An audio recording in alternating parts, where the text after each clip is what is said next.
टूटती है, और जब हड्डी टूट गई उसके बाद अंदर बहुत नुकसान करती है। उसके आजू बाजू खून की नली होती है, उसके आजू बाजू मसल्स होते हैं, स्नायु होती है, जितना हिलेगी उतना वो सब छोड़ेगा। तो हमको ये देखना है कि वो कैसे हम लोग हिले ना जाए। तो ये सब चीजें करके आप सिक्योरिटी खड़ा है अभी जबरदस्त स्लो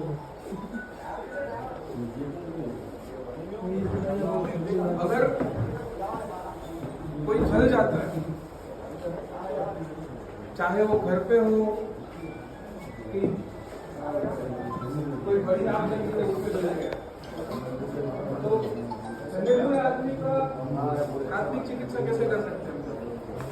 लोग घर पे कुछ ना कुछ करते हैं ना, जैसे जला तो सबको होगा, कहीं रसोई बनाते समय या तो पानी गर्म करके खाए,